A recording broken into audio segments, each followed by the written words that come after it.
حي على الفلاح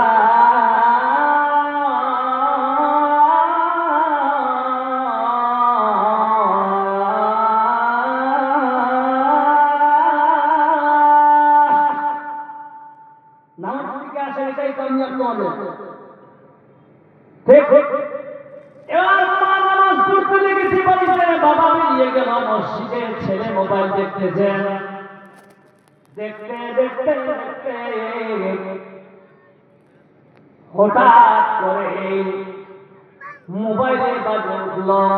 ওম জয় জগদীশ হরে এটা আসলে তো ওমানি জয় জগদীশ হরে মুসলমান কিছুই নাই এখন থেকে ভদ্র মুসলমান চায়ের দোকানে বাবারা বসে আছেন চা খায় আজান যখন দেওয়া হয় এই বাচ্চা আপনারা করেন না এই বাচ্চারা বলছে টিভি বন্ধ কর আর যারা দাড়ি চাচা গুলো ভিজিরা গুলো বসে আছে ওরা বলছেন টিভিটার আওয়াজটা বন্ধ হয় বাচ্চারা বলছে বন্ধ কর হিজিরা বলতেছে না না না সিন চলবে কিন্তু আওয়াজটা বন্ধ থাকবে কে বলছেন প্রতিদিন হয় বন্ধ না করলে কি হবে কোনো ঠিক না বেঠে একটা চায়ের দোকানে যদি তিনটা ফেরকা হয় ওই জায়গায় থাকা ভালো না পালিয়ে আসা ভালো জোরে বলে কি হয় হচ্ছে কিনা চায়ের দোকানে একজন বলছে বন্ধ করেন একজন বলে সাউন্ড কম করো বলে চলুন হবে কি হবে শুধু মন্ডলী এটা তো মুত্তাকিনদের পরিচয় নয় মুত্তাকিনদের পরিচয় হবে বান্দা এই দুনিয়াতে চলবে কেমন আল্লাহর নবীর হাদিস শুনুন বুখারীর হাদিস আর দুনিয়া সিজনুল মুমিনিন এই দুনিয়াটা হলো আপনাদের মুমিনদের জন্য জেলখানা মুসলমান কেন জেলখানা বলা হলো কেন জেলখানা বলা হলো মুমিনদেরকে রাখো জেলখানা মুমিনদের হলো জেলখানা দুনিয়াটা বলুন ঠিক না বেঠি জেলখানার সঙ্গে আল্লাহর নবী কেন তুলনা করলেন একজন মুমিন বান্দাকে তাহলে বেচারা দেখো জেলখানা এখানে কে কে হাত খাড়া করেন তো জেলখানা কাঠিয়ারের জেলখানা কে দেখেছেন বাইরে থেকে কেউ দেখেনি জেলখানা কোন এখানে আপনারা দেখেছেন আচ্ছা জেলখানা বাইরে থেকে দেখা আছে কিনা আমি বলি যে দেখতে ভিতরে বলতে বলিনি জেলখানা সবাই দেখেছি জেলখানা দেখবেন উঁচা একটা বাউন্ডারি আছে কিনা আছে জেলখানার গেট গুলা দেখবেন মোটা মোটা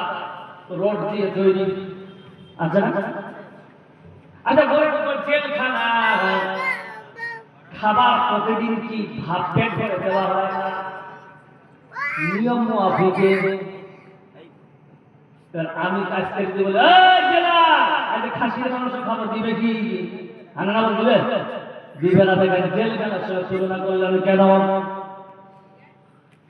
জেলখানার কয়েদি যেমন নিজের মনমানি করতে পারে না মুমিন বান্দা এই দুনিয়াতে চলবে নিজের মনমানি চলবে না চলবে এক আল্লাহ এবং রাসূলের আইন বলুন সুবহানাল্লাহ 2010 এর আগে সুগার ছিল বলছে 2010 এর আগে সুগার ছিল সুগার যেটা রোগ ছিল না থাইরয়েড ছিল না ক্যান্সার দিল্লিকে শুনেছিলাম কারো শুনেছিলাম এই শুরু হয়েছিল তোমার ছোট ছিলাম শুনেছিলাম সলমান খানের ঠিক না বন্ধুরে এখন মুম্বাইতে কাটাতে যান কলকাতা কাটাতে যান ক্যান্সারের রোগে আক্রান্ত রোগীর কোনো শেষ নাই বলে ঠিক না বেঠি ঠিক না বেঠি ভাই কেন মায়ার নবী রাহমাতুল্লিল আলামিন মুমিনদেরকে বলতেন তোমাদের জন্য দুনিয়াটা হলো জেলখানা কারণ হলো জেলখানায় আপনাদের একটা লিমিট করা হয়েছে, এতটুকু ভাত দেওয়া হবে, 200 গ্রাম ভাত দেওয়া হবে, সবজি দেওয়া হবে 50 গ্রাম, ডাল দেওয়া হবে 100 গ্রাম। প্রতি একটা নিয়ম রুটিন তৈরি করে দিয়েছে আল্লাহ নবী। এখন সিনাল্লাহ রুটিন করেছে। আল্লাহ নবী 1500 বছর আগে বলে দিয়েছে, তোমাদের কোনো রোগ আক্রান্ত হবে না, কোনো রোগ তোমার বডি স্পর্শ করতে পারবে না, কারণ তুমি যখন খাবার খাবে এক পেট খাবে, এক পেট খালি রাখবে, আর এক পেট পানি দিয়ে ভরবে। বন্ধু, আল্লাহর নবী জামানা একদম ডক্টর মদিনায় 6 মাস ধরে ছিলেন, 6 মাসে একটা রোগীও পায়নি, কারণ আল্লাহর নবী জামানায় আপনার আমার মতো বোকারও ছিল না, ক্ষুধার্তও ছিল না, এবং খাওয়াও ছিল না। তারা চলেছে আল্লাহর নবীর আইনের মতো।